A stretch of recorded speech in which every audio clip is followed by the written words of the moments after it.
विरान नगर के mental hospital के सामने सुबह के समय एक ऑटो आकर रुका। इसमें से रवि नाम का एक लड़का उतरा और अस्पताल के गार्ड को बुलाने लगा। कुछ देर तक जब कोई नहीं आया तो रवि खुद ही गेट खोलकर अंदर जाने लगा।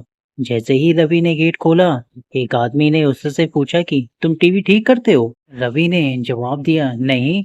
यह सुनते ही उस आदमी ने रवि को जोरदार थप्पड़ मारते हुए कहा कि यहाँ से अभी सिर्फ टीवी ठीक करने वाले को अंदर आना था। तुम यहाँ क्या कर रहे हो?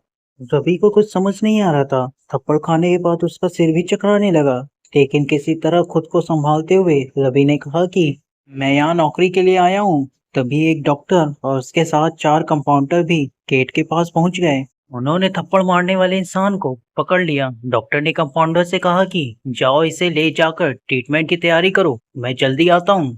कंपाउंडर के जाते ही पास खड़ा रवि डॉक्टर के पास गया और कहा कि आज अस्पताल में मेरा पहला दिन है, क्या आप मुझे बता सकते हैं कि डॉक्टर पाटिल कहाँ मिलेंगे? डॉक्टर ने जवाब देते हुए कहा कि मैं ही पाटिल हूँ। तुम यहाँ से सीधे जाकर अपना जॉब लेटर ऑफिस में जमा करो और वहाँ से ड्रेस लेकर बगल के केबिन में आ जाना।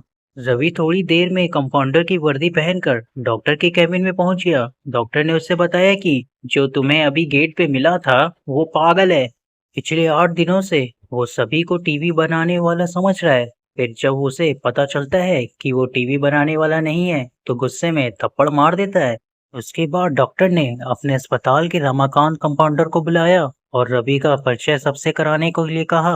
रमाकांत ने कुछ ही देर में रवि को सबको मिलवा दिया और फिर उसे मरीजों के कमरे में ले गया। वहाँ हर कोई कुछ ना कुछ अजीब हरकत कर रहा था। कोई दिल टूटने वाली शायरी सुन रहा था तो कोई फिल्मी संगीत सुनते गाते हुए डायलॉग मार रहा था।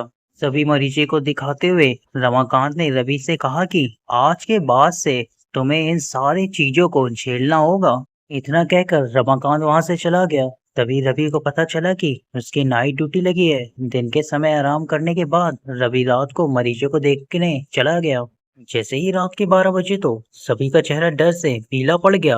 हल्ला करने वाले मरीज भी चुपचाप से एक कोने में बैठ गए। यह सब देखकर रवि को बड़ा अजीब लगा। उस दिन नाइट ड्यूटी में मौजूद डॉक्टर से रवि ने पूछा कि आखिर ये सब हो क्या रहा है, सब लोग इतना डरे हुए क्यों हैं? डॉक्टर ने जवाब दिया, इस अस्पताल में रात 12 बजे के बाद भूत घूमते हैं। वो सारे भूत इस अस्पताल के पुराने मरीज हैं जिनके इलाज दौरान मौत हो गई थी।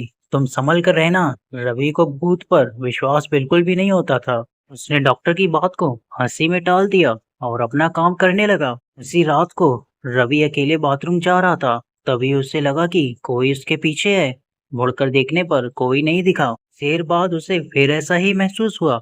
रवि ने सोचा कि भूत की बात उसके दिमाग में घूम रही होगी, इसलिए उसे वहम हो रहा है। बाथरूम करके जब रवि बाहर आ रहा था तो उसे शीशे में लिखा हुआ दिखा कि आज तुम पागल हो जाओगे।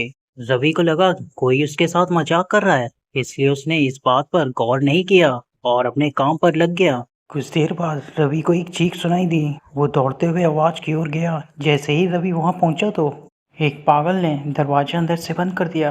किसी तरह रवि ने उस दरवाजे को खुलवाया। दरवाजा खुलते ही उस पागल ने रवि को हवा में उछाल कर गिरा दिया। रवि इतनी जोर से गिरा कि उसकी पीठ में गहरी चोट लग गई। तभी एक जोर की हंसी रवि को सुनाई दी। वही पागल हंसते हुए बोला कि मैंने कहा था ना कि आज तू पागल हो जाएगा। रवि ने गुस्से में चिल्लाते हुए कहा कि पागल आदमी, ये तूने क्या किया? रुक, तुझे अभी बिजली का झटका देता हूँ। पागल ने जवाब दिया, अस्पताल में मिलने वाले बिजली के झटके से ही तो मेरी मौत हुई थी। अब तू क्या मुझे शॉक देगा? अब मुझे इनका डर नहीं। इतना कहते ही उस पागल भूत ने रवि को एक हाथ से पकड़ा और दूसरे हाथ स्विच बोर्ड में डाल दिया। इस तरह से रवि को बिजली का इतना तेज झटका दिया कि उसकी चीखों से पूरा अस्पताल गूंज उठा। रवि की आवाज़ सुनकर अस्पताल में मौजूद नाइट स्टाफ दौड़ते हुए उस कमरे की तरफ आए। सबको वहाँ रवि बेहोश हालत में मिला। तुरंत रवि को मरीजों के बेड पर लेटाया। उसी दिन से रवि की दिमागी हालत खराब है। अब रवि अपने आप को उस अस्पताल का डॉक्टर समझता है। रवि पागल स्थिति और डॉक्टर बनने के वहम के चलते रवि ने ब्लेड से अब तक कई लोगों का पेट काट दिए हैं। हर रात उस भूतिया अस्पताल से रवि की तरह चीखने की आवाज़ आती है और किसी न किसी को वो भूत रवि की तरह ही पटक देता है। ये चीखने की आवाज़ हमेशा उसी समय ही आती है जब रवि को बिजली के झटके दिए जाते हैं। हॉरर स्टोरी पसंद आई हो तो सब्सक्राइब जरूर करें। मिलते हैं आपसे अगले वीडियो में, तब तक के लिए जय हिंद।